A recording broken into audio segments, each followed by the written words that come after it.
Sunday night in the canon is back. These weeks go by quick, Joe. Did you know we are almost 3/4 of the way done through the year? Like, almost done. It's pretty amazing. 2024 is definitely moving fast. I think, in my opinion, time has been moving at a different speed since 2019. Probably, yeah. Not sure what's happening. Sometimes it's slowing down immensely. Sometimes it's speeding up immensely. Either way, I think we might get sucked into a wormhole. Hopefully, I end up back in 1962, and I can grab a couple AF-15s off the shelf. Did you get me a couple? If I don't land there, just ask no. I don't like you that much. Listen, that's fine. That's fair. And we've been doing this for quite a while, and we do not get along. Everybody knows that. But you know what? That chemistry is there. Somehow, some way, we make this show work, and we're so happy to see 18 million of you watching currently now. Joe, I have a quick addition I want to bring your attention to. I've had my ears pierced for so long, but have not had any earrings in them. I just have not. And today we're at the pool, and Alicia's just like, you know what? Take this earring. I want to see if I can pop it in. And this is a guy, Alicia's from Guyana, and this is what all the girls have, she says. They're like Guyanese cherries or something like that, and that's how you know if it's a Guyanese girl or something like that. So, wearing it proudly, and I may be a Guyanese girl. Yeah, I'll tell you this. I had my ears stretched pretty big. Oh, right. They were I guess they're half an inch or 3/4 of an inch somewhere. I think they were, if I remember correctly, 9/16 of an inch, which is a little over half an inch. And the holes are still there. They've shrunk immensely, but I can still put, something small. I can't fit a pencil in them anymore, but I can fit, something a little smaller than a pencil, maybe a straw or something. Incredible. Like, I never had any desire to do that. I wasn't against it. It's a cool look on a lot of people. I could see you're not cool enough. We understand. No. I understand that. My mom wouldn't let me either. So let's just be honest. Anyways, welcome back, everybody. We got a lot of news to get into. Very happy, very excited. First off, we have to start off with the featured episode issue. That's right.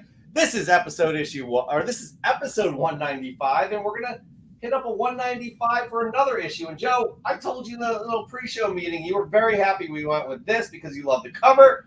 I do. That's right. Featured episode issue is Superman 195 for episode 195 with the canon. This issue features Superman in a story titled Superman's Lost Brother. It's a fun Silver Age story with the fantastical elements typical of that era. Joe, comment why you love this cover so much.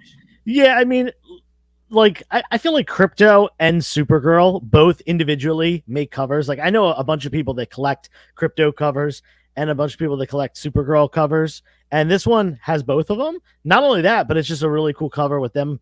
I don't know, they're kind of trapped in maybe a tube in the background. Superman's, kneeling down trying to figure out what's going on. I just think it's a really cool cover for the time. It looks like kryptonite gas spraying through there. And I want to read this. I do want to read this. I want to learn about his long lost brother or whatever. But that's what we're here for. We don't read you comic books. We talk about them. So we're going to move on right now. But before we do, I got to point something out. We're going to talk about something that we're very honored and proud to be a part of. But, Mons, you owe us $12.87 for hanging out at Terrificon with you. We're not letting this go. Yeah, Joe and I split that down to the half penny. So get on it, buddy. Zell us that as well. You know why I sound like I'm in a tunnel, everybody? Because my mic wasn't near me. Anyways, why don't we just get into the news? We have a handsome man waiting in the wings, our news editor at Comic Book Canon. His name is Josh from Josh's Comics. Josh, welcome, sir. We have some news to discuss, and I want to take the first story with Joe and you. Can I do that? Yeah, okay. Go right ahead, Jeff. You probably heard I lost my voice. No, it's not that bad. Just letting you guys know, I sound a little bit off. I went to the Amazon rainforest this weekend in Brazil. Found a good lead on Marketplace for some comics. Didn't work out. Didn't get the comics, but I caught a nice sinus infection while I was there. So forgive me if I sound a little off. No. Yes. Yeah, the Amazon rainforest is really known for giving people sinus infections, and Absolutely. it's also known for great comic book deals, as we know. But he's also there for the news too. Like I'm sure he's hunting down news. And speaking of the news, we are very proud to announce that we're finalists for favorite channel on the comic book community awards, CBC Awards. Vote at the link down below for whoever you think is deserving. Just an honor. And I know people say this all the time. And Joe, Josh, you all agree with me. Dan, I'm sure will agree as well. It's an honor to be a finalist here. Quickly, we'll show you what the video of how we found out was this way right here. Favorite channel.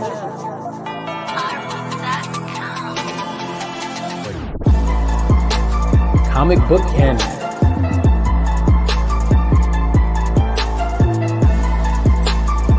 Comic culture.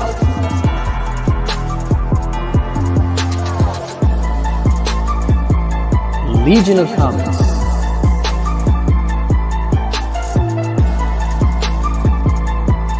Bond Comics.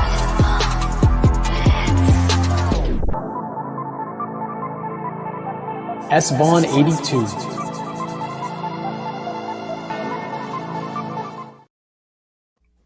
Again, quite a surprise, quite an honor. Very happy to be along the likes of Comic Culture, Legion of Comics, Vaughn Comics, and S. Vaughn 82. And it's also worth mentioning, everybody, the man who helped start the canon, Chris, aka Journos, is nominated as well, separately in another category. So you can vote down at the link below. Listen, we'd be happy if you voted for us, but we'd also be happy to vote for all of these other fine, lovely people as well. Can I get your guys' comments on this too? Yeah, this is really cool. I've always known that these things exist out there. These the comic book community awards, and I always watch to see who wins and stuff like that. I'm not like too big on awards or anything like that, but I'll tell you this: it felt very, very cool getting this nomination here. It was a total surprise. Like, we got tagged in it and it showed up, and I was like, whoa, what the heck? And I often see awards as kind of not necessarily superficial, but they just don't mean much. Whether it's like a work award or something. But again, just like you said, being alongside Mon Comics, which is a channel that I watch, Legion of Comics, which is a channel that I've been following since before I ever had my own social media for comics. They've been around for at least 4 years at this point. That's really cool. So whoever out there nominated us, voted for us, got us to the finalists. Appreciate you. Much appreciated, because it definitely was a cool feeling when I saw that last night. For sure. Josh. Same thoughts. I didn't even know these comic award ceremony was a thing until about a couple months ago. And I've been collecting for 2 years and been active on Instagram and YouTube, so that's pretty cool. Honored to be see comic book canon up there. I think we're actually mentioned twice in 2 different categories, if I'm not mistaken. I do think, just double check that when you guys go to do voting, but it's great because there's people on the list who, whether you've been doing YouTube and stuff for multiple years or you're just starting out, it's a great community. We can all come together and, win or lose, it's a great thing. And like you guys said, it's an honor to be mentioned, and thanks everybody. And, good luck to everybody else. Absolutely. Again, the voting is down below for the Comic Book Community Awards. It's just a great experience, and it's a great thought group putting this together, making, just acknowledging what a great community overall we have here. So again, voting is down below. The link is down below. Vote for your favorites right there. There's a ton of categories with a ton of great content creators, like people like Josh, who has a lot of news to talk about. So let's get to it. Yes. What do you got? All right, so we're going to start off with some DCU news. I get more and more excited as time goes on, thinking about the possibilities of this. But Mike Flanagan. Time out. First off, Chris, we just mentioned that you were nominated as well. Yes. So, yes, and we love that you're putting out more and more content. We'll get Chris on here again once his schedule allows. Love you, buddy. We'll talk soon. All right, sorry, Chris. So yes, I mean your name is Josh. Yes. So yes. So going back, Mike Flanagan wants to make a DCU project, and it was kind of already announced before what he wanted to do, but he wants to make a Clayface horror and strategy film, which I'm 100% for. I think Mike, I know he's done some horror movies. I should have looked it up before we went live, but I know he's got the directing chops to do it, and honestly, Clayface in a horror movie would be amazing. Mm-hmm. He's a character that, I don't want to see in PG-13. No, I want to see a real rated R version of him, and maybe even like a horror version of it. So I'm up for it. Absolutely, Joe. Yeah, I'm obsessed with Mike Flanagan's work. In my opinion, he is the quintessential modern horror creator. Haunting of Hill House might be my favorite horror thing to ever come out. I'm talking it's a Netflix series for those who don't know. I think it's 12 episodes or so. In my opinion, it's certainly better than any horror movie that's come out in the last, this century. And I think it might just be my favorite horror thing ever.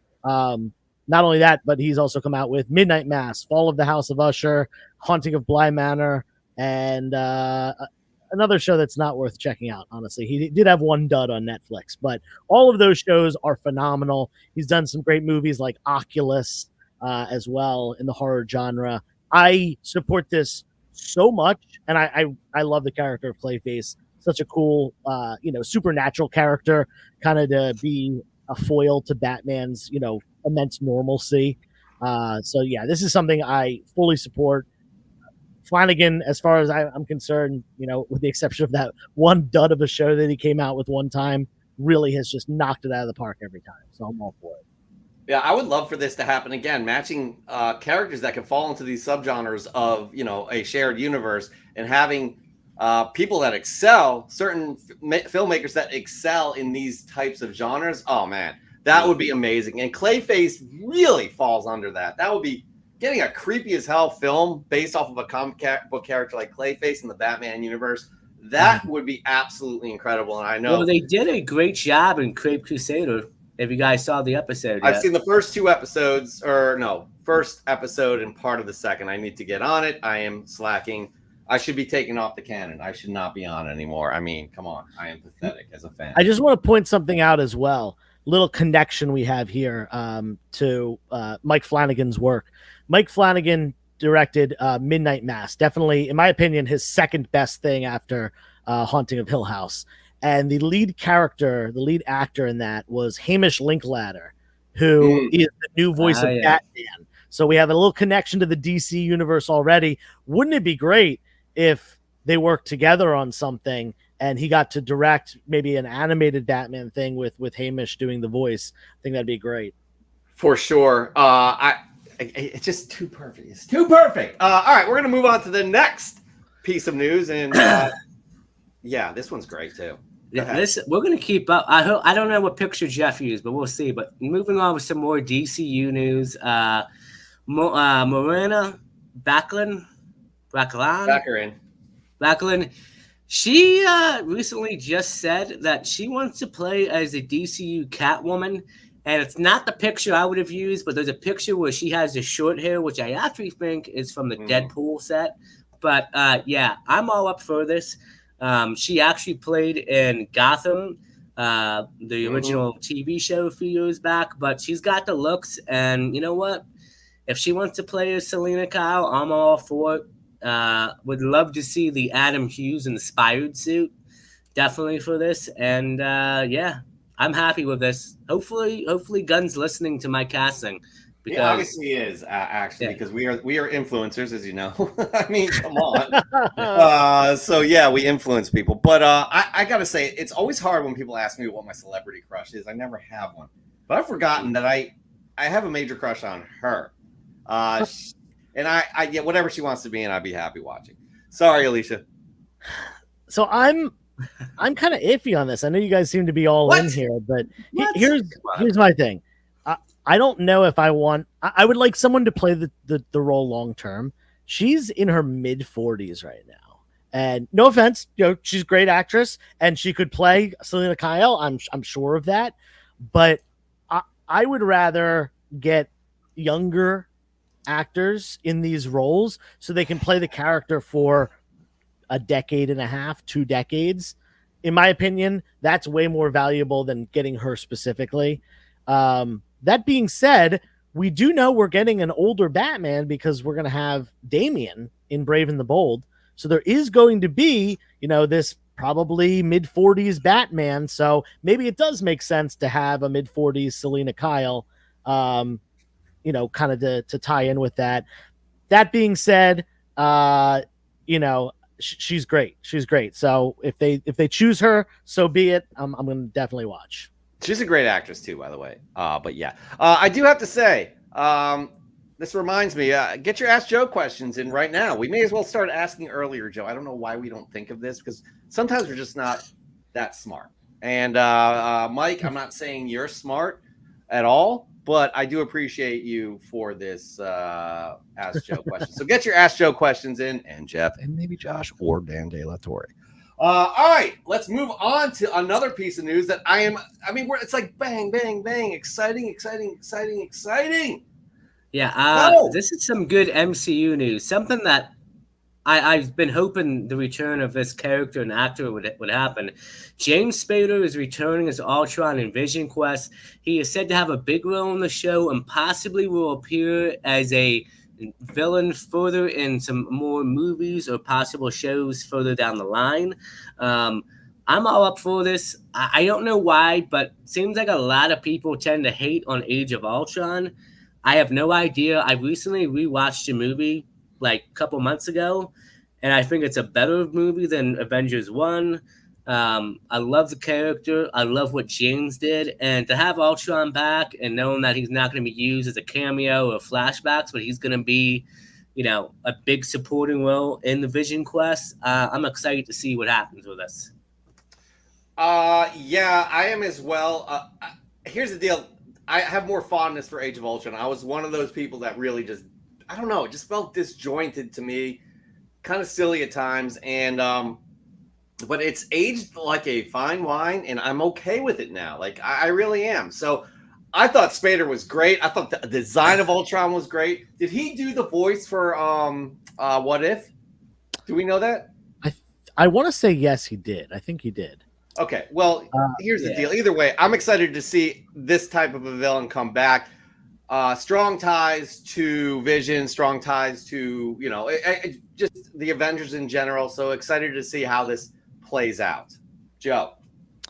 Yeah, I mean, I'm a fan. I remember when this casting initially happened, I was like, Robert California from The Office is playing Ultron. But yeah, no, he's great. He obviously killed it. I totally agree with you with Age of Ultron. I think the problem is that Age of Ultron is just it's up against Avengers 1 and then Infinity War and Endgame. Like, it's just gonna be the worst of the movies. Sure. It's like how Captain America, the first Avenger, is up against Captain America, Winter Soldier, and Civil War. It's gonna be the worst, even though it's a great movie itself. So, yeah, I mean, I'm excited to see him reprise the role. It's going to be in the the Vision Quest show, so kind of makes sense to have some more AI cyborgy characters in there. Heck yeah! And then we're entering the age of AI. You know what I mean? Rest in peace, Chet. All right, we're going to move on to another story that we're not going to be too excited about because it's just more drama and just unneeded. It's just unneeded. Go for it, Joshua. So this seems to be a very bad year for CGC. Don't know what these guys are doing, but they have just lost another case. They had to pay out $10 million in damages to a comic book restoration company that is actually located in Pennsylvania, not too far from 360 headquarters. And man, it is not looking good. It's definitely another nail in the coffin for CGC, maybe. And I don't know what to think at this point. It's a rough rough thing right now in the community. Yeah, Joe, go for it. Yeah. Yeah. So CGC, this lawsuit, like Josh says, has been going on for a while. This was a restoration company, the Myers family. And I don't know them personally, but they are from my area. I know people who have sent books to them and had books restored by them. And I know people that know them personally as well. It's great that they won. It's great that they won this. Basically, they got so good at restoration that it was difficult for CGC to be able to pinpoint what the restoration was and what was at the actual book, which, I mean, I am anti-restoration. That is just not something I do with my books. I don't own any purple label books. I don't plan to get any books that I own restored, no matter how beat up they are. I'd rather preserve them in a more natural form. But I can't tell anyone else what to do with their books. And this company, the Myers, they do this unrealistically well. I've seen their books before. I've seen Golden Age books from the late 30s and early 40s that are in the 9s, that otherwise would be, very, very low grade books. I, in fact, know of a situation, not going to say what book or anything, but they had a book that was, this book was a 4.5 restored. It was already restored and it was a 4.5. It was cracked and sent to them. And if I'm remembering correctly, it got a 9.2. 9.2. So going from a 4.5 restored, already restored by someone else, they brought it up to a 9.2 restored. That's how good they are. It's scary. But yeah, they won this lawsuit. CGC was, unfairly defaming them, and treating them unfairly. And anytime a business is doing so, to, another law abiding business, that ain't good. I'm not a fan of that. So good on them for sticking out this, lawsuit that took years and years and years and finally getting the win. Tony from our good friend Tony and partner, proud partner with Fresh in the Comic Shop. CGC is more Teflon than Gotti. I mean, yeah, it's getting stuck with the $10 million bill is not any light sentencing. Right. They are being held accountable for talking smack against a reputable company, I guess. I don't know what to say here. I really don't. I would never buy purple book, restored books. I would never get a book restored and try and have it pass as as just a regular book itself. I got no skin in the game here. I don't know. CGC just needs to be better. I don't know. It'd be interesting to bring Tony on to see what his opinion is on this as well, on how you would detect something like this. So I don't know. There's so many people that have so many things to say, including Dan De La Torre, who has a very specific question he's going to ask you live. The judge will be on a little bit later during Ask Joe, which y'all should be getting your questions in right now for. All right. With that said, that ends the news. But Josh, as the news segment ends, you're not done because you have another kind of sub-segment that we like. I'm not done till the fat lady sings, Jeff. Is that me? Am I the fat lady? No. I put a wig on if you want. I mean, you're cute. You're very cute. You're very cute. I'm kind of into it, Josh. Let's see it. All right. So as you know, we get to Josh's rumors report right next here. These are Josh's rumors.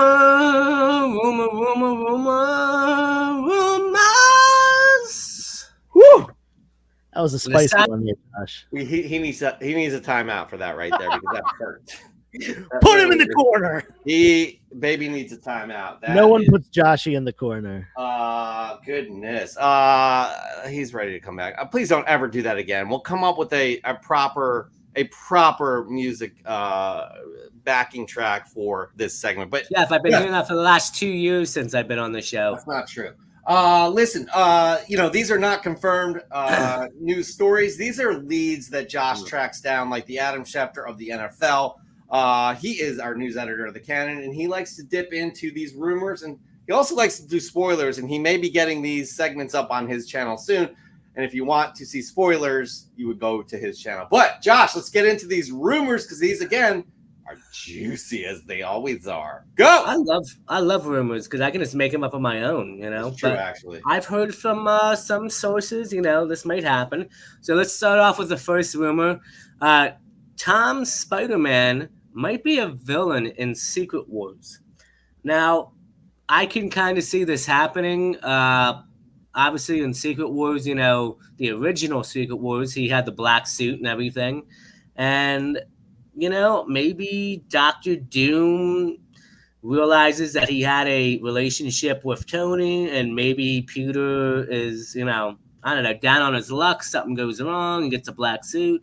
Maybe he thinks that Doctor Doom, you know, tricks him into thinking that he's doing something good or something, who knows. But yeah, I'm hearing that this might possibly be one of the villains for Secret Wars. And I tell you what, I would love to see it. I'd like to see how some of the Avengers, you know, would affect the team and how they could go against, you know, taking on Doctor Doom and possibly, you know, black suit Spidey. That's very interesting. I don't know. He's just this pure golden boy, Peter Parker, aka Spider-Man. I'm biased. My favorite character is Chris's favorite character. I don't want to see him go down that road. Granted, he has had moments where he has, you know, specifically, he was kind of not so nice as a superior Spider-Man, even though Doc Ock was kind of, you know, the brain there. Also, the black suit kind of had its influence on him. But how would that play out? I'm interested to see, but I don't think I want to go there. Joe. Yeah. I like the idea. It has to be done well, though. Mm-hmm. You know, just taking everyone's favorite nice guy, you know, Spider-Man, and making him a villain doesn't always, you know, transmute to quality film. You know, I love it when there's that tie, you know, that pull between good and evil, whatever it may be, influence from the symbiote suit, which I think is probably the perfect way for them to do it. Maybe also tie in his relationship with Tony or whatever. But yeah, I would love to see it if it is done well. If it's not done well and it falls flat, it's gonna fall so freaking flat that they have to be really careful about how they do this. Agreed on the fact that it has to be executed well, but you can say that with everything that comes out. But it has to be a very unique twist for me to be, okay, I'm good with this. But who's filming the movies, guys? The Russo brothers. So if this ends up becoming true, or any part of it becomes a true and ends up happening, I think if anybody can do it, I think the Russo brothers will do it with perfection and do it right.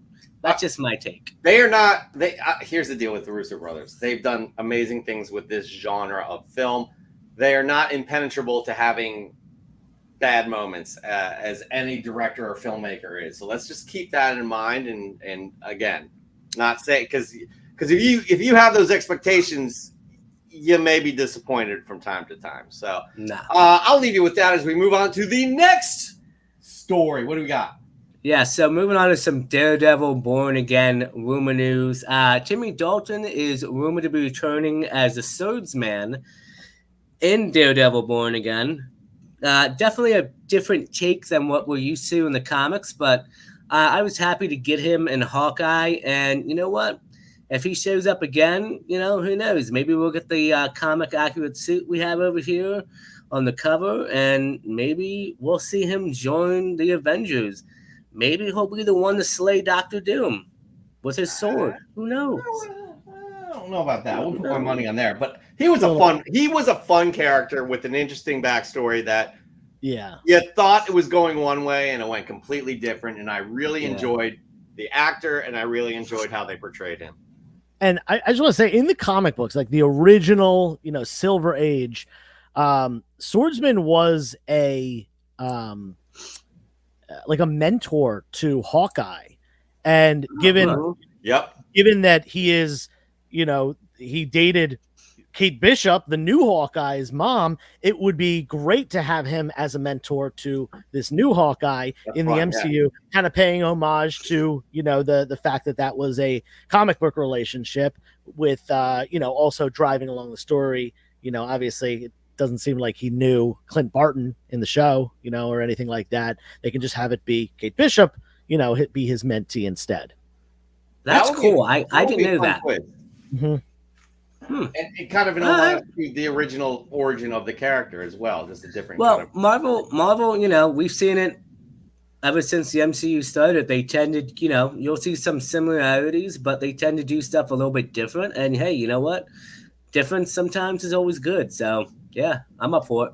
Agreed, 100%. And finally, the last little nugget of rumor. What do you got? We're going to go back to some DCU. Waller, a.k.a. Amanda Waller, is getting her own show. It looks like we might be getting a much larger show than what was planned originally, and the series will eventually or possibly tie into The Brave and the Bold. I'm happy with that. Obviously, The Brave and Bold is probably my most project I'm looking forward to in the DCU for my love of Batman, but I'm hoping that this take of Waller isn't her just dressed in a nice suit. I would kind of like to see the new 52 version, have her, pick up the guns, get her hands dirty a little bit, I mean, not saying go full on out like hand-to-hand combat, but let's get her a little bit out in the field maybe. It's definitely going to be a bit of a different take, James said, than the original Waller from his Suicide Squad film. So, we'll see what happens. Yeah, I'm excited for this news as well. Viola Davis is such just a phenomenal actress, and having her, Joe? No, that was a phenomenal act. She's like phenomenal, top tier, just god tier actor. And then right there, you saying top tier, having somebody associated with the DCU, like Viola Davis, is like, come on, like you gotta just kind of build around that. And I think she would be a pillar, an absolute pillar for the DCU, as one of those characters that can jump from film to film, to show. So I'm excited to see that. I'm all in if this is happening. Viola Davis being more involved with the DCU, it puts the DCU in great hands of creators. Her being an actress, really bringing that character to life. Yeah. I listen. She's been great so far.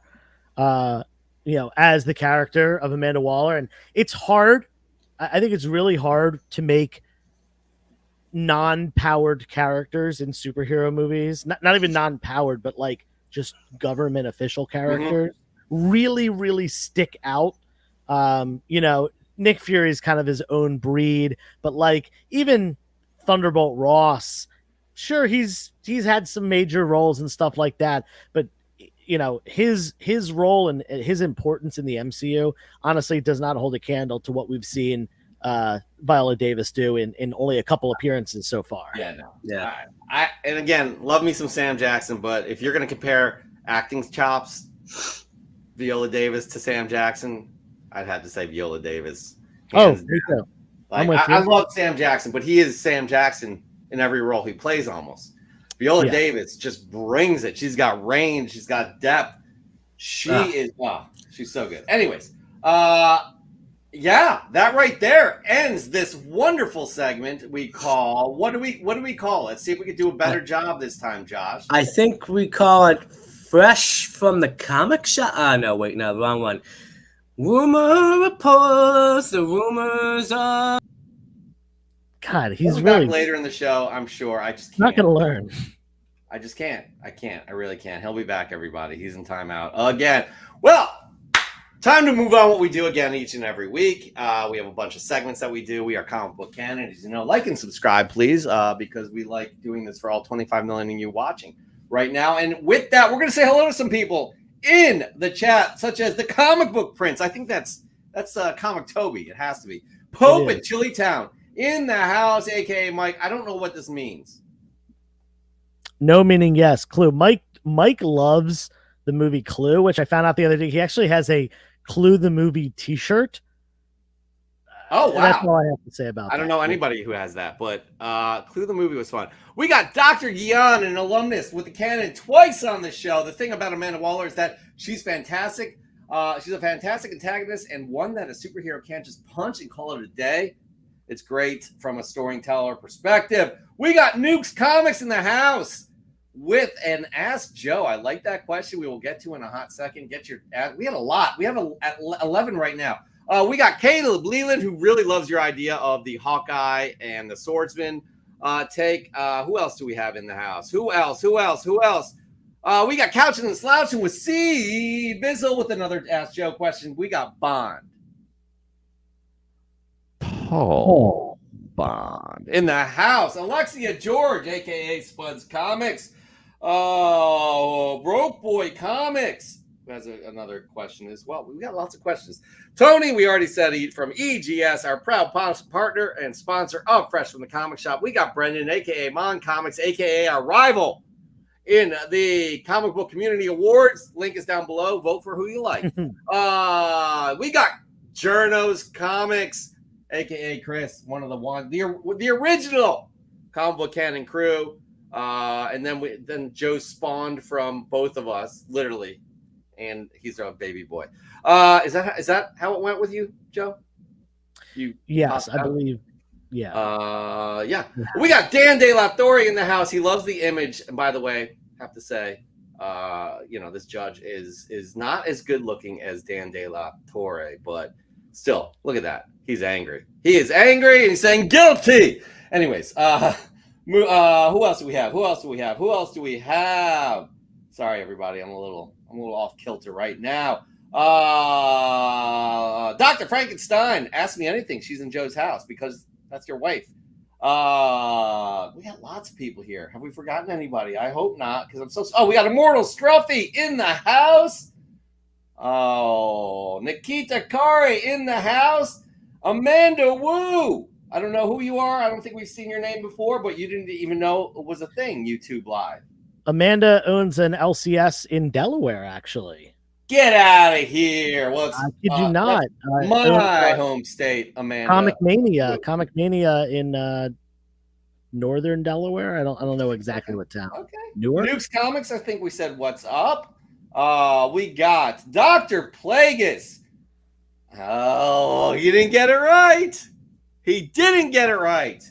Okay. That's amazing. I'm not making fun of you because you always get everything right. I'm just saying it's a surprise that you did not get it right. We are still scrolling here. Raw Dog Comics in the house. Joshua's Comics. He's here. Jordan Nori in the house. We got some fun stuff. All right. With that said, we are a show about the community, and we love featuring everybody in the community. We had Danny and Tessa on last week for our popcorn segment. That's right. We asked each of you that are part of the popcorn, talk about yourselves, your first comic book, something interesting outside of comic books, and to nominate somebody else in the community to be the next popcorn. As you know, popcorn is more like a corporate word when you're in a meeting and you just start off to introduce yourself. Hey, my name's Jeff and I like jam, and I'm going to popcorn it over to Joe. And my name's Joe, and I like jelly. And me and Jeff, we're going to fight over it for the next 45 minutes while you watch. Jam is better than jelly. It has real. Dude, we're supposed to be rock'em sock'em roboting. Come on. Did I get you? I think I got you. I think I won. Your head popped off. Look. Whatever. But please welcome Tom. I got the numbers wrong. Tom has a great story, though, by the way. This is inspirational. And check it out. Hey, Comic Book Canon. My name is Tom8683 on Instagram. I'm from Walled Lake, Michigan, and I was nominated by D&T's Comics and Collectibles. My first comic was Teenage Mutant Ninja Turtles Adventures number 64. An interesting fact about me, besides collecting comics, is last year I was 50 pounds overweight. I weighed 210 pounds. Now I weigh 160 pounds. I lost the weight through diet and exercise. I was getting to a point in my life where I was getting anxiety attacks. I was feeling anxious all the time, and that ended up leading to me becoming more depressed and possibly pre-diabetic.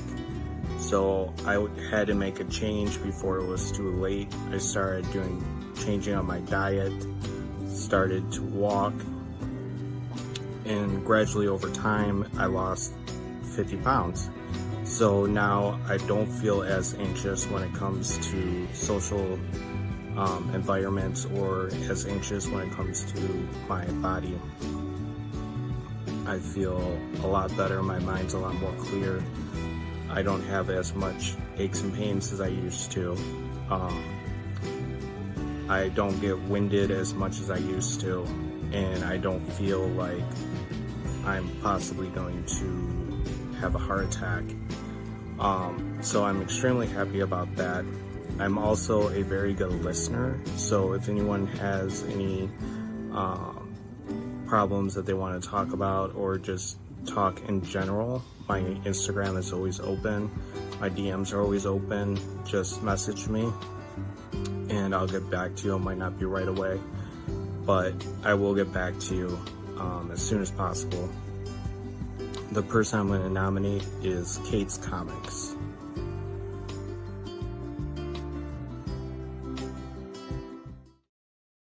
All right, listen, that is kudos to you, Tom.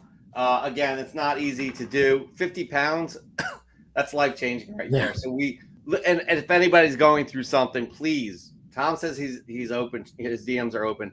Our DMs are open. I've gone through depression and anxiety myself. I'd be happy to talk through that as well.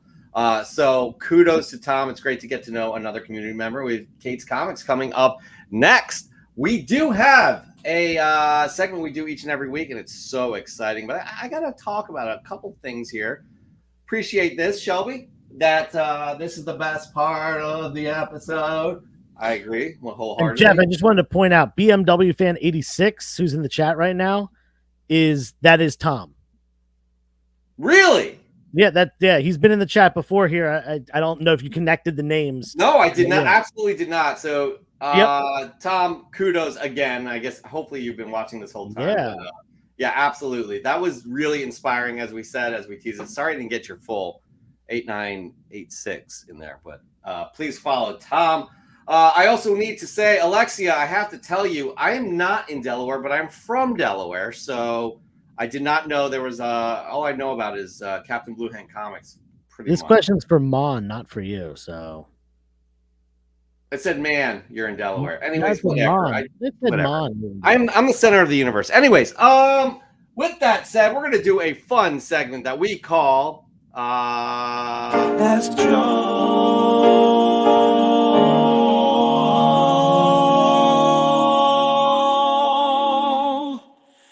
and Jeff. That's right. You could still get some questions in here for Ask Joe and Jeff, Josh, and Dan. If you don't want to ask those guys as well. We have a lot going on right now. We got to make it through this. Yes, Alexia, make a trip to Comic Mania one day. I need an autograph. You may need to give me yours. I don't do the autographs. I've been asked many times. Just can't do it. Here we go. We're going to start off with Couchin' and Slouchin' with C. Bizzle.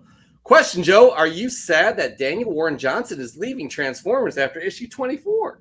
So I'm going to straight up defer this question. Answer the question, Joe. Answer it.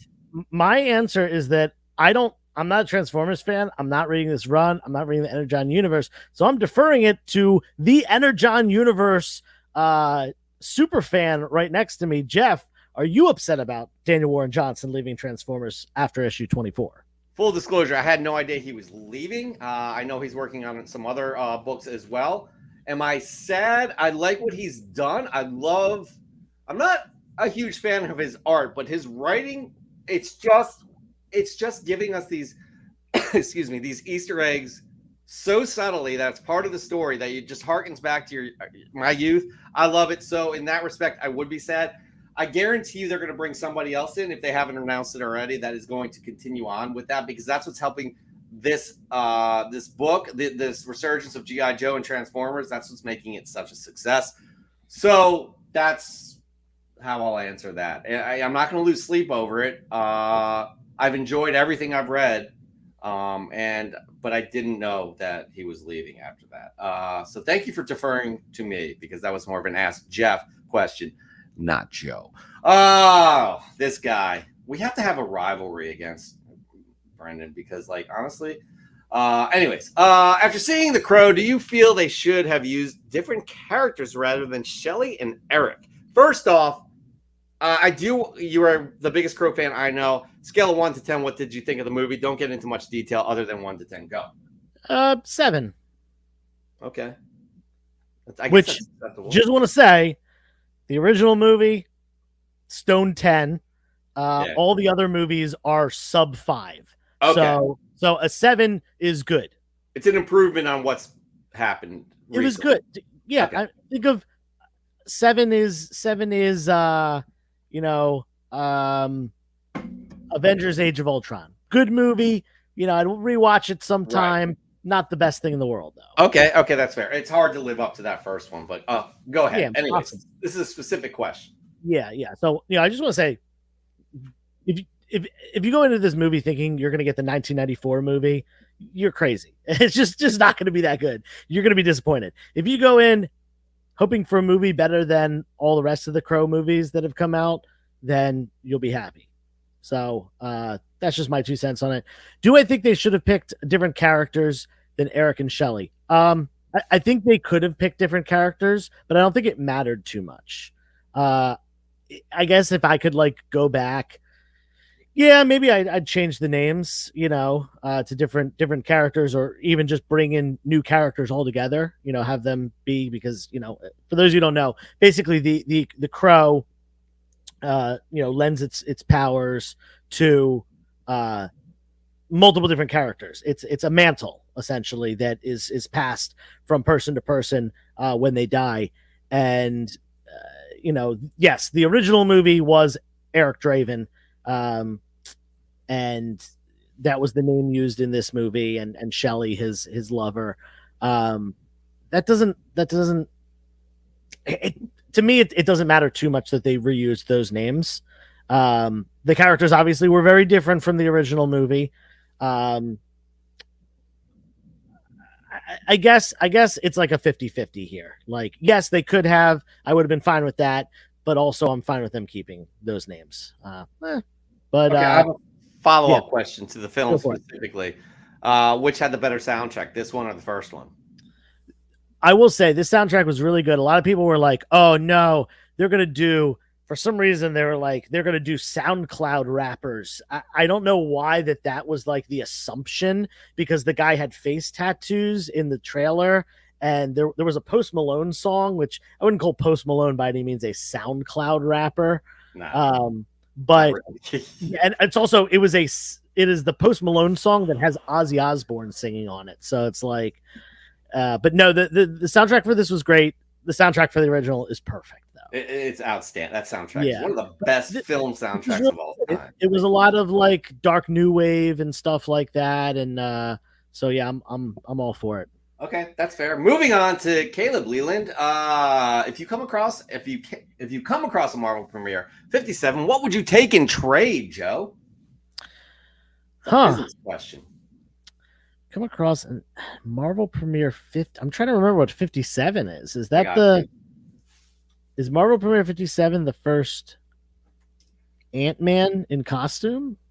First Marvel Volume 1. It is. I don't. It's got a Doctor Who on the cover. Oh, I think Caleb likes the Doctor Who. Oh, is it? It's the Doctor Who. It's Doctor Who. Yeah. Okay, so yeah, the Doctor Who run. Actually, Caleb, unfortunately, I just sold the Doctor Who run. I have the Marvel premiere 57, 58, 59, and 60. I actually just sold them as a bundle recently. If I come across one again, let's talk. Maybe we can do a little trade. Let me know what you have. I mean, it's not a super expensive book. It's the first appearance of Doctor Who in American comics. That's something to be noted. And I'm 57 near mint is probably a $25 book. It's not very expensive. So let me see if I can find one, and we'll talk. All right, that probably makes him very happy. We got Bond. Paul Bond. Thoughts on the CGC issue with wells expanding and curving and creating small defects to exacerbate and look alarming lower grades than the label indicates. Thoughts? Yeah, I mean this is definitely an issue. Someone mentioned this before and said that it's probably a bigger issue than the lawsuit, which I totally agree with. That lawsuit, it's not a drop in the bucket. It's $10 million, but let's be real, it's probably a drop in the bucket. This is a bigger issue because recently people have been noticing that there's been some issue with the inner wells that are, either, I guess the word is expanding. They're, whether it's temperature change or humidity, something is going on, and it is screwing up with the books. It is making spine ticks appear or reappear, ones that have been pressed out and maybe sitting nicely, indent again and stuff like that. It is not a good look. So definitely check your slabs as they come back from CGC. Make sure that there's no issues with this. And I'd probably check them for the first few days that they're back in your house and getting reacclimated to the climate. I think this is a big issue that they need to fix ASAP. Otherwise, there's going to be a lot of reholdering that needs to be done. And that is going to cut in, majorly to their costs and stuff. Has this come up out of nowhere though? This is like I've only seen stuff for about a week, maybe 2 weeks strange. At most. Very strange. Yeah, that's very strange. Okay, another one from Couchin' and Slouchin' with C Bizzle. Ask Joe, are you going all in with the new DC titles? This is the absolute line, is which is kind of similar, I guess, to the Marvel Ultimate line. So I'm a big Batman fan. Mm-hmm. So I'm definitely going to check out. I'm not loving how Batman looks. He's like 7 feet tall, isn't he? Yeah, he looks a little 90s. He looks like Rob Liefeld might have drawn him. But yeah, I'm not sure about the anatomy and all that. I'm definitely going to check some stuff out. If anyone has any recommendations with the titles that they really like, maybe I'll check out a new character or something like that. But definitely, some Bat Family titles. I'll see. They've only announced 3 so far. We should bring in Josh real quick to see if he's going to be getting any. He's our resident DC fan, more than the two of us, even though Green Lantern is one of my favorite characters. Josh, are you going to be collecting? What you got there, buddy? Chocolate chunk cookie. Because that's the way the cookie crumbles, gentlemen. Well said. Thank you for that. Now we need to know: will you be getting any of the absolute lines? Yeah, the absolute line with DC. I'm probably gonna skip out for now. Really? Really? I'm surprised, actually. Just listen. I'm not. I think we got some great writers, but I'm not digging the artwork at all on that. Batman, even not just his look, but the logo is just like kind of very large and flat. I just don't think it's something that really catches my attention right now. So maybe down the line, maybe I'll wait for a trade paperback to come out that collects like a bunch of the stories first and then jump in from there. But not something that I want to put on a pull list and, get. Like I said, the artwork is just turning me way off from wanting to check it out. Okay, fair enough. So, Figured we'd ask the resident DC fan. Have at least 3 more cookies. You deserve them. We'll see you a little bit later in the show. Thank you. Hey, I got about 15 more. What's that? I got about 15 more sitting here. All right. Enjoy those 15. Next up, we do have Broke Boy Comics. No, it was great meeting you at Terrificon. I think we mentioned that last week. Ask Joe and Cannon Crew. I'm about to create my first ongoing pull list at my LCS and was wondering what you guys are reading and if you have recommendations. If we could all make this quick, the 4 of us can hop on. Josh, no cookie. And Mr. De La Torre is not available currently. Oh, maybe he is. He is. Okay. Sure. Your Honor. Okay. I'll start. I'll make it quick. There's 2 that I'm really excited to get each and every week they come out. That is the Energon universe, which I talk about to death. Nukes, I know you feeling me. Nukes Comics, yeah. As well as Ghost Machine. I'm loving everything that has Ghost Machine. Jeff Johns and Image, Ivan Reese. They're working together on a new one that's coming out. Yeah, so those 2, and below that is the Ultimate line. Joe. Yeah. So I mentioned this a couple times recently. Haven't read it yet, but Teenage Mutant Ninja Turtles #1 just came out recently. I haven't read it yet either, actually. I haven't read it yet. I also always have ASM on my pull list because it is my goal to own every single ASM book, and that includes ones that are coming out in the future. So that is on my pull list as well.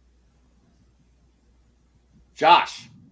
So confession, I don't have a pull list. I usually wait to trade paperbacks or the full armings to collect them. However, I can tell you 2 good things you should put on your list. One Jeff kind of got me into is Redcoat. Mm-hmm. I'm loving. I got the first 2 issues and it kind of got me hooked, so I like that. And I would say probably the current run of Chip Zdarsky's Batman. I'm hearing great things about his run. Try to go back a few more issues when he first started, but other than that, that's what I'd probably recommend. And Mr. De La Torre, what do you got? All right, this is really turned here because I'm more of a Marvel guy, and Josh is the DC guy. Well, when I went to the San Diego Comic-Con, and by the way, this is a quick little cheap little shop because here I was a panelist, and if that gets us a few more votes for our show, so be it. I'm honored that we were nominated. But I was very impressed with the DC lineup, and the Absolute Power lineup was fantastic. That's what I've been collecting, and I don't collect new comics. And I do like the what is it? Absolute Batman, the 7-foot something behemoth. He kind of reminds me of the description or the artwork with the Batman Returns, the Dark Knight Returns. He's big and burly, that sort of thing. But the storyline really grabs me, so that's what I've been reading. I like it. They gave me the Ash Can, and I like that. Right. So yeah, so I got the first appearance of him. So I'm buying DC stuff. That's shocking. And thank you all for letting us know. No, I hope you use that information wisely. I want to say something real quick. We got a new watcher here, Jerry, the Jitterbug comic book collector. Congratulations for the nomination. Thank you so much. You're welcome. Check out those other channels as well.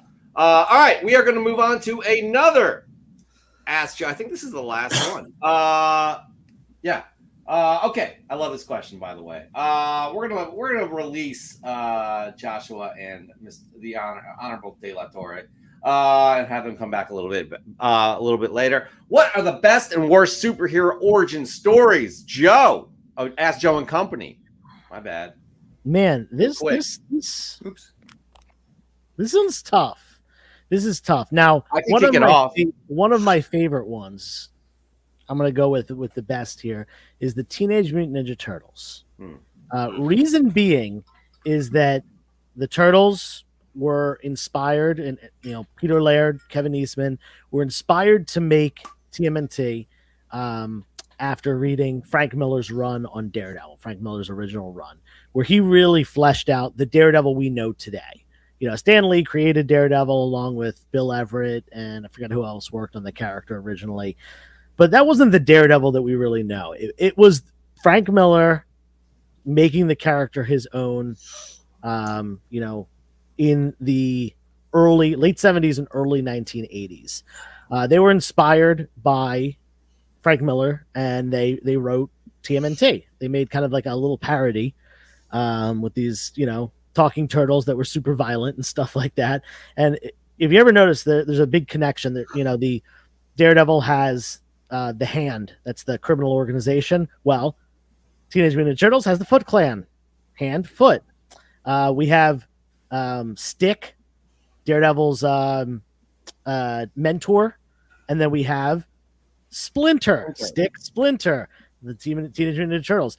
So the whole thing about the origin and how they relate is that the chemical spill that blinded Matt Murdock and gave him his powers dripped down into the sewer, and that is the ooze that gave the turtles their power. So that's my favorite, just because it connects two things that I really love. I'm a big Daredevil fan, and Turtles just hit me right in the childhood because that show was really popular in the early 90s. So they've always had a special place in my heart. As far as the worst origin story, you're gonna have to come back to me for this one because I'm gonna think about it. I'm gonna jump in real quick and tell mine. They're both two great origin stories. Obviously, Spider-Man, no doubt about that. Where, come on, you could have stopped the man that ended up killing your uncle, and you learned the hard way that with great power comes great responsibility. I'm sorry, it's really hard to top that. Coming really close to that, though, is NFL Super Pro. AKA Phil Grayfield was a former NFL player whose career ended due to a knee injury. He became a sports reporter and discovered an indestructible football uniform created by scientists. During a lab break-in, chemicals spilled on Phil while he wore the suit, granting him superhuman abilities.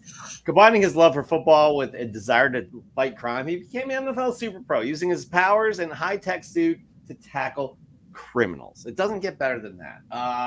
Who wants to go next? I have that book, by the way. Of course you do. It's classic. Josh, go. I might be biased here, but I think the best origin is probably Batman's origin story, especially when Frank Miller, reintroduced that, and I love that thing. And honestly, ever since he did that, that's always been the re-origin of his story, and everybody's used that since then and ran with it.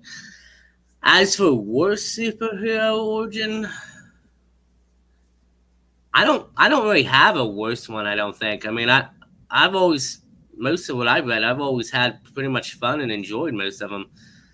I can't think of one worst origin story or one worst one out of anything. So yeah, there's a bunch of villains that there's like a kind of a meme going around online where it's maybe villains you can do, but superheroes, I don't think I have one. I don't even think there is one really. You know what? I have a book my wife gave me, the worst heroes that never should have come because they were that stupid stories, stupid origins. Let's visit this in 2 weeks because we're off next week. Let's revisit this next week or in the next episode rather, because that would be a fun thing to. It would be a very fun segment. And but my favorite is the Hulk, and I've always been a Hulk fan since I was a child. His the gamma rays, the bomb, the whole thing with him and Rick Jones and so forth, how it changed him. He was the original. If you remember the movie Falling Down, that movie here. So he was somebody that was just a guy who was wimpy and just couldn't stand up for himself. Now nobody messes with this guy, and he lashes out because of anger. We ultimately have that Hulk inside us, and that's what I related to as a kid. So that's what I'm going for. Okay, you're gonna hold off on the worst. Yes. I do want to say something about the worst. Let's just talk about Batman for a second. And I know I'm gonna get some flack for this one because I love Batman, and there are aspects of Batman's that are really, really good. But let's just talk about the fact that millionaire, billionaire, whatever he was, Thomas Wayne, decided to take his wife and young child into Crime Alley. That's the name of the Crime Alley. Hold on. He did not take him into Crime Alley, okay? If I remember correctly, depending on what movie you watched, they decided to skip through Crime Alley to do a shortcut. Now, yes, look. They decided to go through Crime Alley at night in the most dangerous city in the country. All right. I'm just saying everything could have been avoided. There could have been a lot less trauma. And that's fair. Disagree. We see your point, but we'll bookmark this conversation for another day. As Dan said, I love this is a great idea for a segment. Nukes, great question. We truly appreciate it. By the way, you were getting lots of love from Chris tonight. So okay. Yes. All right. Anyways, we'll talk next week. I got a good argument for Joe, but we'll talk next week. Yeah, we will. We're off next week, but everybody like and subscribe if you haven't already. These handsome gentlemen right here will be back later in the show. Hang tight. Josh, make sure you're by your red phone for any breaking news. And Your Honor, make sure you get all of those stamps and paperwork out of the way. We'll see a bit. Okay. That right there ends. Ask Joe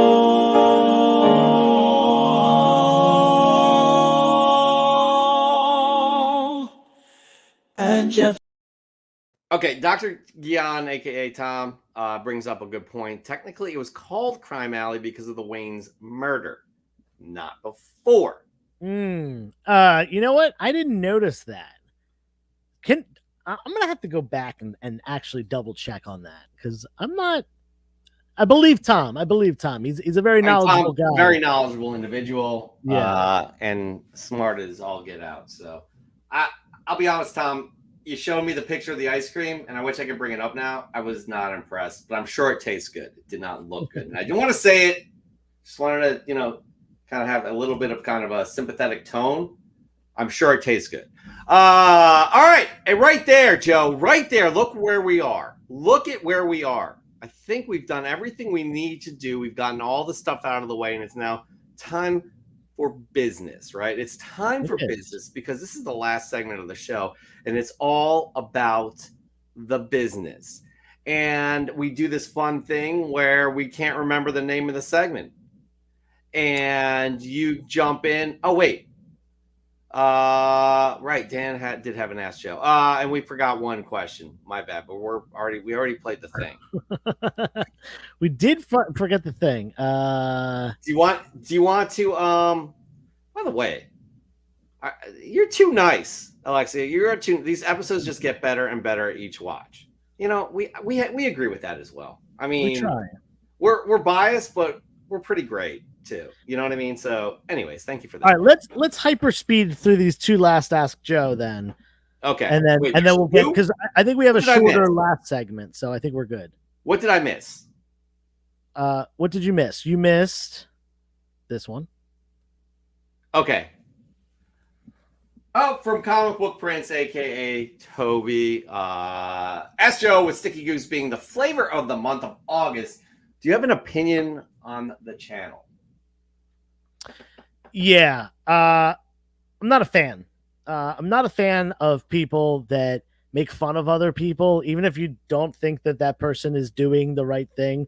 Who's to say that you are, the voice of morality or whatever it is? Just it's corny. It's corny, man. Not cool. It's not cool.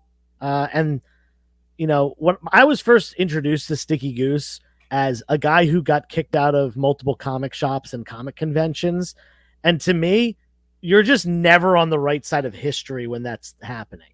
Like if that's happened multiple times to you, like I get it. Sometimes disagreements happen. I've been asked to leave places in my life. But like to have that happen multiple times in a community as welcoming as the comic book community, it's probably you who is the problem. So I've never enjoyed what's going on. I don't think making fun of people is cool. I'd rather be a sticker person than a Sticky Goose any day. Listen, I'll tell you what, there is always toxic people in any community you're in, whatever it is, whether it be, comic books, there's toxic people. We can list off a ton of names that we don't want to associate ourselves with. Politics, obviously, or something we don't really want to get into. And sports, there's a lot. There's toxicity everywhere. And to be negative and bring other people down to kind of boost yourself up is obviously somebody that's not too secure with themselves.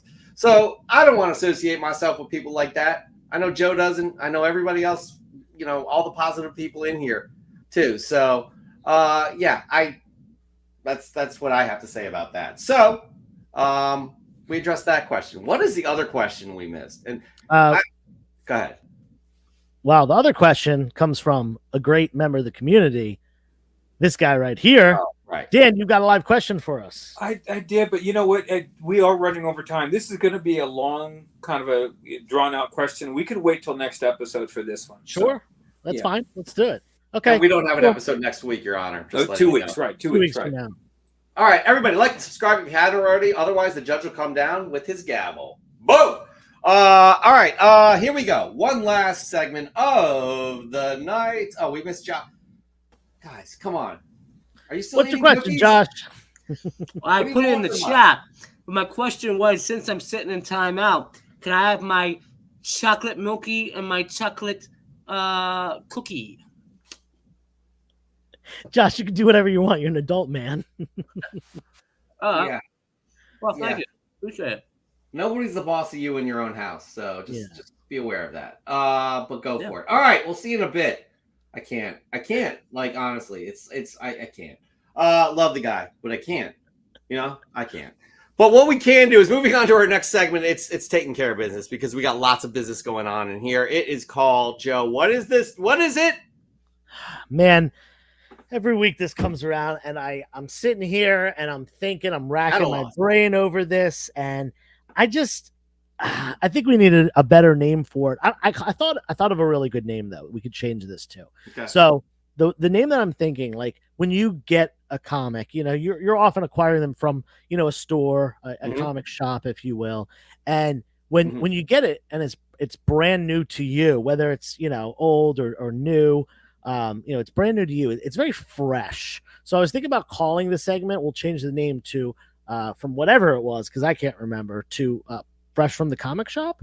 Yo, that is so weird. I was thinking the same thing, and we made this graphic here for it. Fly from the pressing salon. That totally works right there. Well done, sir. That's right. We ask you, our fine audience, to send in your fresh gets each and every week, and you never disappoint. Not only do you have the reward of showing off your fresh get to the community, this wonderful community, this positive community, but just by sending them in, you're submitting for a monthly prize that also rolls up to a yearly prize. If you win the month, you are already entered to win a yearly big book. And we have that tournament at NCAA time in March. So with that said, you just send in the fresh get on the Instagram. You make sure to tag us in the picture. Tag us in the picture. Don't tag us in the description. We'll never see it. Please use the hashtag FFTCS just so we know it is a fresh get. Hashtags, we can't find things that way either because you have to tag us in the picture. And from there, we'll put it on the show. If you have multiple submissions, we'll choose the best one that we see fit unless you say something. But it's a great segment here, great community segment here with people who are proud. We have proud partners with EGS and Spider Dude Comics. And each month they give us the book of the month. And we have the book of the month for August right here. It is gorgeous, gorgeous, gorgeous. Let me just find it right here. It is Daredevil #8, the Alex Ross variant. As you can see with EGS, you get those customized labels. You get fast turnaround times. And you can also get 5% off your orders. And also this month is customer appreciation. So you get even more off. So get it in. August is ending soon, but every other month, it's save 5% off your EGS order using code Cannon5, optional custom labels, free graders notes, fast turnaround times, EGScomicsgrading.com. Spider Dude Comics as well is down below. Please follow them. They are incredible. They make Fresh from the Comic Shop as great as it is. So with that said, I want to talk about some business here. But before we do, actually, we do have products as well. Fresh from the Comic Shop t-shirts. You can get down below at comicnerdsgeekout.com, as well as other fun shirts like, Joe, don't steal comics. That's one of your favorites. Because you mean it. I do. You mean it. All right. With that said, we have two finalists here that are going to be battling this week for that Daredevil book. That is Raising Elm Comics with the Deadpool and Spuds Comics as well in the finals again. This is her second finals appearance, isn't it? Yes, yeah. Second. So well done for an early or a later adopter of Fresh from the Comic Shop, but just kicking ass. So that's well said. And speaking of kicking ass, these fine people as well are in the yearly book of the month. We have Mike Haggs, who won in January. We have Dr. Plagueis, who won in February. We have Mons Comics in March. We have Noobs Comics in April. Super Crispy Comics in June with a gorgeous cover that was created by Kaboom Comics. Speaking of Kaboom, Kaboom won in May. And in July, we have Nori Jordan. Okay, that's the business right there. We're going to get into the submissions right now. Let's go with Comic Toby. In homage to the good old days before vape and electric cars, it's Wolverine Revenge Red Band 1 incentive polybag. Only $54.99 US dollars each. With my subscription discount, I pay less, and it's well worth it to add my list of the crime suspense homages to my PC. I spoke to the dude, and he said he just hasn't been getting them in the store. We are happy that you got those in. We're happy to see those Marlboro Reds right there with the lighter as well. I guess that's going back to the old days before vape. Am I right? Yeah, there we go. That's what to show it. That's how I take that, interpret that. Joseph, your first fresh get of the week. What do you got? Ooh, okay, here we go. The season is upon us, so let's go with this one. This was a cool find. I had never seen this before. I'm thinking about maybe keeping it PC because this was a very important property to me, a very important movie to me as a child.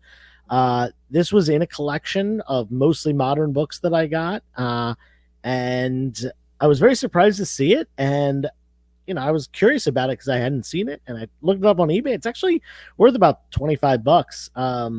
But this is Nightmare Before Christmas: The Battle of Pumpkin King. The battle for Pumpkin King. Sorry. That's fun. Awesome cover with Jack and Oogie Boogie on the front there.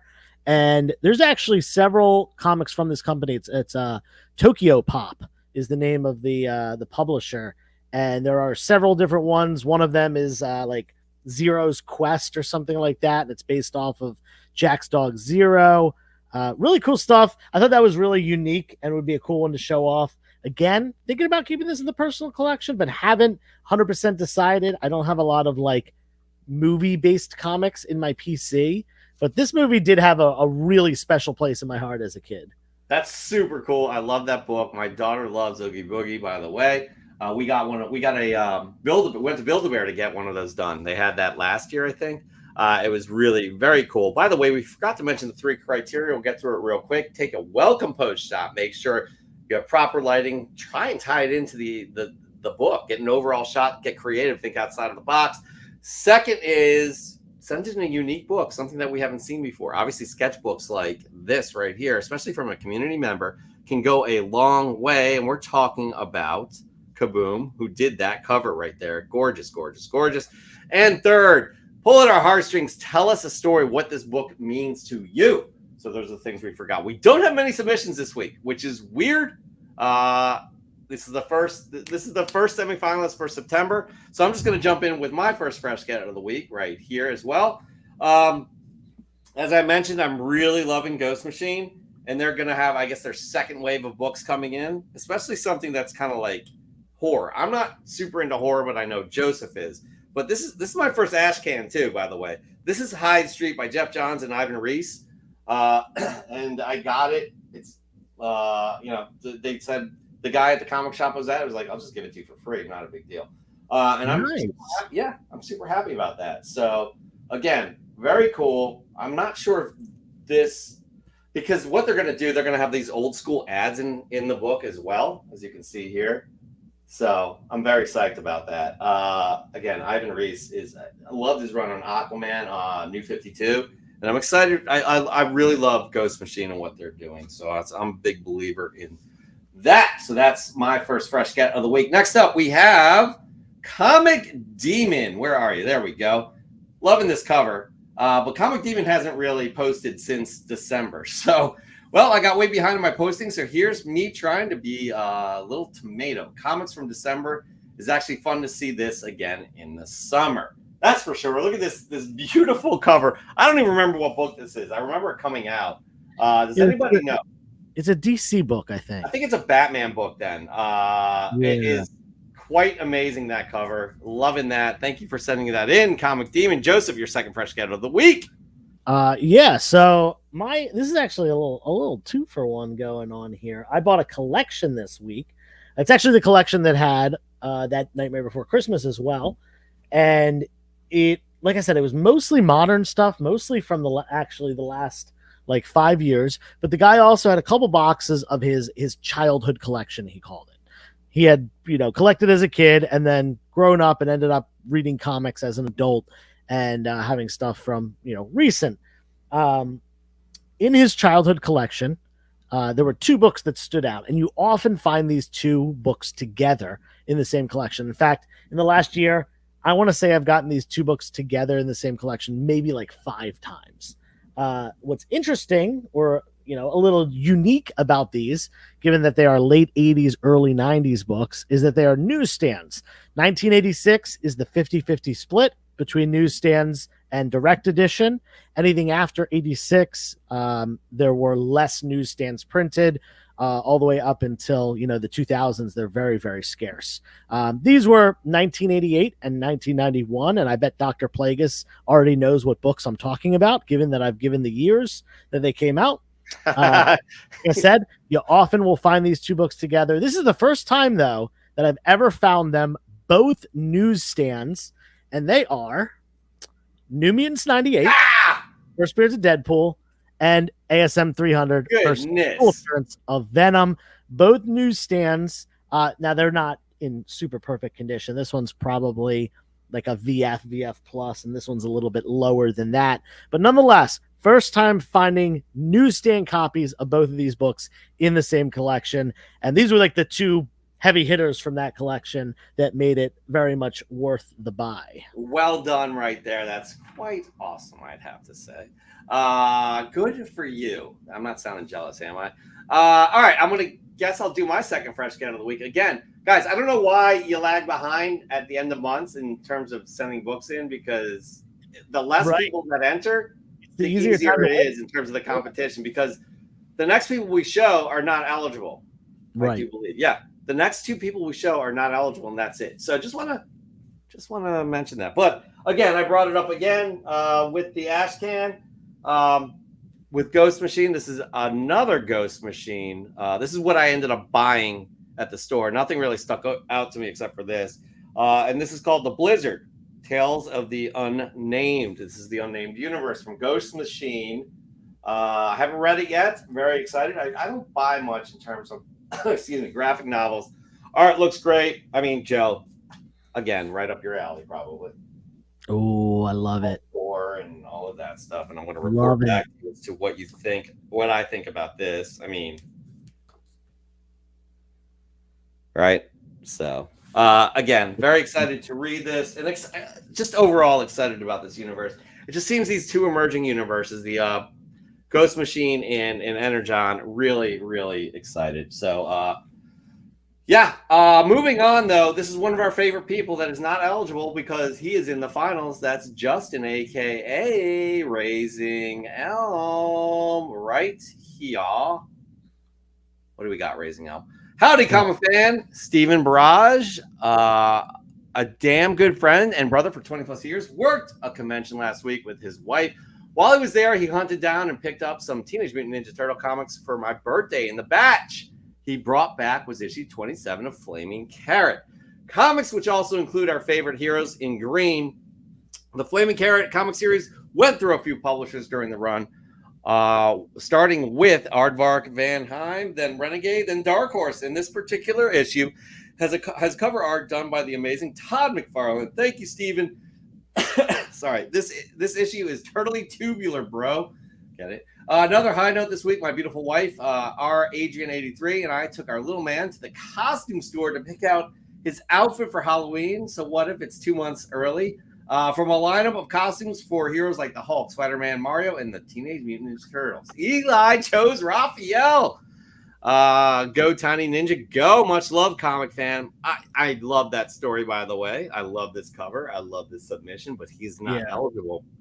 Fun fact, the Flaming Carrot issues are the only times that, at least I could find, that Todd McFarlane drew the Teenage Mutant Ninja Turtles. Interesting. Very interesting right there. Yeah, absolutely. Wow. That's crazy, huh? Yeah, I mean, it's literally, Todd is kind of the king of indie comics, co-founder of Image, creator of Spawn, still with Image to this day, and TMNT are the ultimate, indie comic of all time. So it's really cool to see them cross over in that world. Definitely. And that's obviously another reason it's a collectible. All right, we're going to move on. I forgot to mention one other submission that is not eligible either. That's Nukes Comics. I love this cover right here. Where are we? I swear, Nukes Comics. Oh, there it is. First from the comic shop, Amazing Spider-Man number 10. This is the George Fornes variant cover. It displays Spidey's arachnid acrobatics. Someone from Peter's past returns to haunt him. I picked this up from DBS. Good stuff indeed. This cover is dope. I love this cover. Look how cool that is with Spidey kind of jumping off like that. I can't remember the artist for Nightwing, but they do similar stuff within the panels. And it's Jorge Jimenez. Yes, so cool. Loving that art on Nightwing. But this is a great cover right there. All right. Who else? What do we have next? next. Oh, we have one more next. Well, let me go then. Yeah, why don't you? And are we doing my thing with the thing? Oh, I actually forgot all about that, so let's do that next week. We'll do it next week. Next week, guys, we'll have a CGC unboxing live on the stream. There we go. Oh, but what about the other thing with the thing? Oh, I forgot about that too. Okay, I was fair. really busy today. That's fine. That's fine. I just, we'll do that next week. It hurts my heart, but go ahead. I'm sorry. I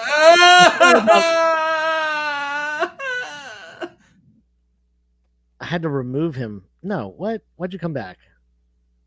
We gotta let that guy have his space. I'm gonna leave him off while I do this. Actually, you know what, Jeff? I gotta bring it back on because It was. oh my god, this guy's crying over a GI Joe comic again. Oh my god. Between him and Josh, I deal with children. I'm gonna fire them both and have Dan on the show permanently. Are you ready? I'm ready. Okay, cool. All right. So, my last fresh get of the week. This is cool. This was in a collection. Oh, I'm going to hide it for a second. This was in a collection that I got today. I actually have bought from this guy before. He just hits me up when he wants to downsize. Usually I buy a stack of books at a time. And we met up and he said, this is what I want for these books. It was a little high. I made him an offer and we ended up, meeting kind of in the middle of where we wanted to be. This was the coolest book in the bunch. He's big on signatures. He goes to a lot of cons and stuff and gets books signed. I was surprised he was letting this one go.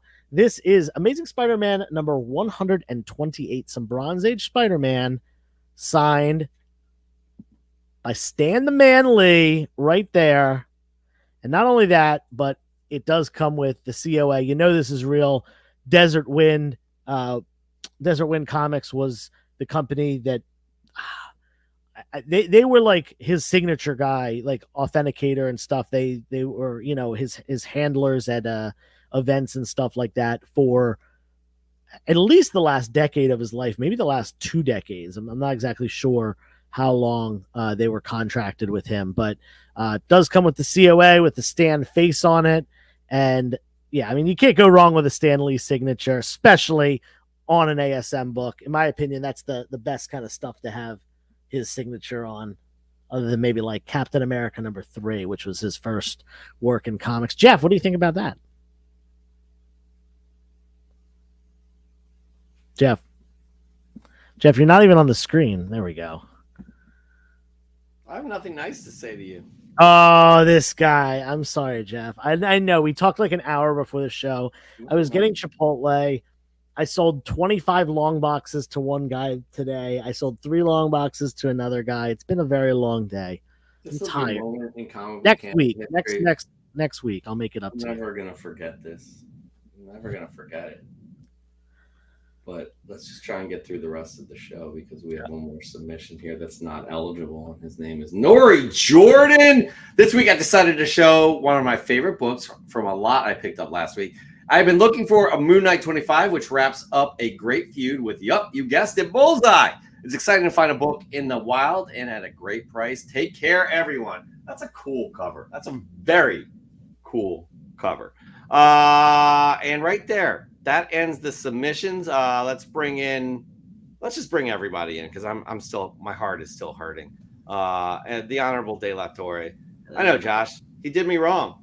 I hope you're on my side. I'm going to say this. You both made a mistake. We are not on next week. We are off. That's fine. But here's the deal. Your Honor, please listen. I need your your unbiased opinion. Joe said he was going to – I got a book from Joe, and it's very sentimental and close to my heart that I was going to send in to EGS, which is also close to my heart as well. And it was part of my Fresh from the Comic Shop, and he forgot. Okay, so he forgot. So can this be postponed for 2 weeks? No. I'm not going to forgive him. Why? Because it's customer appreciation for EGS, and you guys you got multiple discounts. Oh, that's actually true. I'm just going to say it. Jeff is getting a book. No. I'm not telling him what it is. I'm telling him that you're going to be sending it to EGS. Yes. All right, here's what I suggest. You guys do the Rock'em Sock'em Robots again, and the winner, I'll be the judge of this. And go. Keep pounding. I win. Ooh, somebody got knocked over. Somebody's head popped up. All right. Anyways, whatever. So here's the deal. Good thing We I'm only here. have 2 that are eligible today. 2. And guys, again, more submissions would have increased the odds, or it would have been more difficult for these 2, but again, may have increased your odds because we had 5 submissions today, which is really low. Maybe it's the end of summer. We're not getting on you. We're just saying it's going to be kind of easy peasy for these 2. It breaks my heart. It really does, actually. It really does. But I like that the people that are not eligible still continue to send their books in. Here we go. We got first is Comic Toby, and then next is Comic Demon. So those are the only 2 that are eligible. And I'm leaning one way. Me too. And how do we want to do this, Judge, Your Honor? Why don't you guys, on the count of 3, say who you're leaning towards? So on the count of 3. 1, ready? 2, 3. Comic Toby. Comic Toby. Easy. Nice. This is why you pay me the big bucks. I'm going to do it. Joe, I have a feeling it's the same reason why you're doing it. Comic Demon, love the books you get, but you don't give a little bit of backstory to it or a little bit of context. Would love to see more of that from you because you have a lot of cool books. Comic Toby gave a lot of that, and even probably gave a reason why there's Marlboro, the red Marlboro, and I like that touch. I like that touch on that. Yeah, so I have to say the first semifinalist in September is Comic Toby. Actually, I don't know what he was today. The comic book Prince, I think. So yeah, congratulations, Comic Toby. You are moving on to the semifinals. Now, just a disclaimer, bring that picture up again, Jeff, if you don't mind. Mm-hmm. It's a cool picture, but we're not telling anyone to smoke, especially Marlboros. No, I would actually encourage you not to smoke. Okay, there you go. Not to smoke. I smoked 1 cigarette in my life off of a dare, and that was it. Okay, just want to throw that out. We're a clean show. Your Honor, how are we doing here? Can we move forward with the decision? Absolutely. It's a unanimous decision. Congratulations, Comic Toby. Case dismissed. Thank you very much, Your Honor. Joshua, how are you feeling, buddy? Did you eat all the cookies? Are you okay? Nah, I still got 2.5 packs left behind me. Not Wonderful. in my comics, but I'll Okay. explain later. Yeah. Joshua, clean your hands before you touch any of your valuable comic books, okay, I buddy? wash them. I sometimes wear gloves, spandex, leather, baby oil. This I is too take care much of my information. What is happening? I don't know. I Let's don't move know. on with the business here. We will not have a show next week, actually, not because we don't want to, but because it's a holiday. And the judge has ordered that we have to acknowledge the holiday. And even though he works for us on a retainer, we have to adhere to the laws and the rules that he displays. He's part of the board, I think. Is that how it works?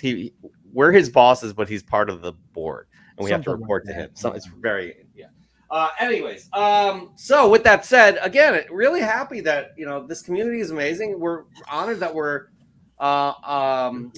a finalist with the Comic Book Community Awards. You can vote down the link below for whoever you think is deserving of a win. Chris is on there as well. Your Honor, do you remember what Chris is nominated for? Because I can't off the top of my head. I don't. Well, he's in a higher category because he has way more subs. So that's probably what's going on here. Yeah. So please, speaking of, like and subscribe if you like what's going on here, because we love being here. Joshua, in please. 2 categories. I know he's in for one like above 5,000 subs, and I think he's in the category for like best comic investment or news related. There's a something spec like that. category. Yeah. Yeah. So for sure, everybody. Again, we're a little bit biased, but Chris is great. And y'all are great. We love being here every Sunday night. We won't be back next week. There will be no fresh from the comic shop submissions this week. Do not send them in. Okay. I guess we have to have another reminder on the Instagram. They will not count because there's 5 weeks in August, and we are pushing that last week by not having the week in September and taking the Fresh from the Comic Shop this week, which Comic Toby is moving on to the finals there. So Joe, what do you got? Popcorn, and once you're done, popcorn it over to somebody else. Yeah. I've got a couple things coming up. In fact, I'm working on a collab with Amanda, who was in the comments earlier tonight, from Comic Mania, a store in Delaware. I'm going to be doing a collaborative claim sale with her later this week, actually. It's going to be first time we're doing that. And then I've got Philly Comic-Con coming up on September 15th. And then at the end of September, Baltimore Comic-Con. I won't be set up there like I will be Philly Comic-Con, but I definitely want to hang out with people. So if you're going to Baltimore, I should be there probably for a day trip Saturday. And then New York Comic-Con in October. Lots of things going on. And I'll popcorn this one over to Josh. Yeah, expect to see me in Joe's claim sales. I will be at Baltimore and Philadelphia Comic-Con as always. I'll probably do a day trip as well. Saturday to Baltimore will be my first ever time going, so I'm excited for that. He was a great show. Probably won't be at New York just because it's a bit not my thing. I know it's more celebrities, but then I'll continue delivering great news and rumors to you guys throughout the year. And I want to possibly talk to you gentlemen later about maybe doing a couple giveaways here on the channel. So we're looking to that coming up soon, and hope everybody has a great holiday. Thank you, and please vote for us over there on the Comic Book Awards. Really appreciate it. Your Honor. Well, speaking of giveaways, we do have this as a giveaway, and it is signed by Jerry Conway. Got it at the Galaxy Con last week. This is a poster. It's really, really cool. So we will figure out we'll talk backstage when we're going to give this away. Yeah. Tomorrow, I'm going to be on a show I've never been on before called The Rushmore Show. I was recommended to be on that show. It's sort of comic related. They're more nostalgia. They're not more or less comic book people, but that'll be on tomorrow night. Then I'll be back on Spine Ticks next Saturday. And then Hunt the following Friday. Well, actually, maybe we'll see. But one last thing, because it's the last week of August, I'm going to be taking full advantage of the EGS,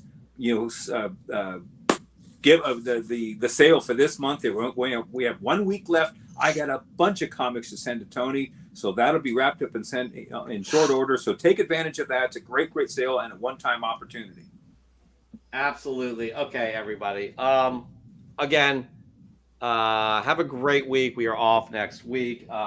Please, it's the unofficial end of summer, but people like to party, so please be safe. We want to see you back here safe and sound for our next episode, which will be the 9th of September. Yeah. 9th of September. But, until then, please all be good to yourself, be good to others. Peace.